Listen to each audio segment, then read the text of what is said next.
আজকে একটা অন্যরকম ভিডিও নিয়ে আসছি।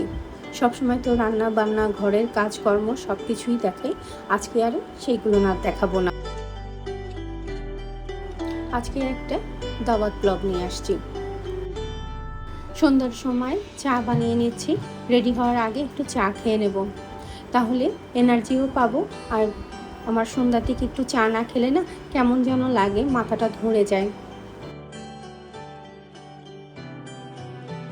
চা আমিও নিলাম, আমার হাজব্যান্ডের জন্য রেখেও দিলাম।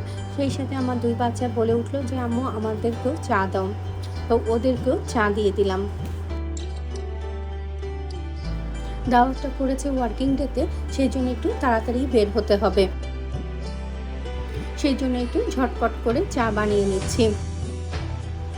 গরমকালের সন্ধ্যা তো খুব তাড়াতাড়ি কিন্তু রাত হয়ে যায়, দেখতে দেখতে দেখবে রাত 8টা-9টা বেজে যায়। সময়ের সাথে কিন্তু তাল মিলিয়ে পারা যায় না। বাচ্চাদেরকে চা দিয়ে তারপর ওদের কাপড় রেডি করে আমি আমার নিজের চা নিয়ে বসলাম। আমি না শুধু আবার চা খেতে পারি না, ভাবলাম টোস্ট খাবো, তার থেকে একটু মুড়ি দিয়েই চা খেয়ে নেই। এর মধ্যে আমি আবার রেডি হয়ে নিচ্ছি, একটু তো সাজতেই হবে, দাওয়াত বলে কথা, তাই না বলো? তাই ঝটপট রেডি হয়ে নিচ্ছিলাম। আমার আবার সাজতে না একটু সময়ই লাগে।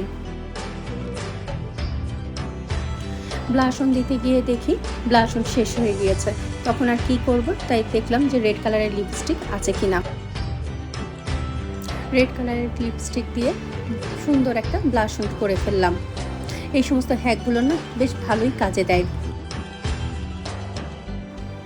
ব্লাশনের কালারটা এত সুন্দর এসেছে, মনে মনে ভাবলাম যে এখন থেকে আর ব্লাশন কিনবো না, এই লিপস্টিক দিয়েই আমি ব্লাশন বানিয়ে ফেলবো।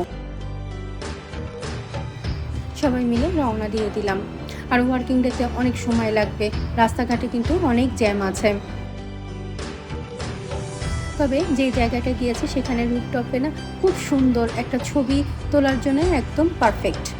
কি বলবো, মানে আমার ভিডিওতে হয়তো সেই রকম সুন্দর করে আমি ভিডিও করতে পারিনি বা ছবিতে বোঝা যাচ্ছে না, সামনাসামনি কিন্তু অনেক সুন্দর ছিল। আর রাতের বেলা একটা হিমেল বাতাস দিচ্ছিল রুফটপে,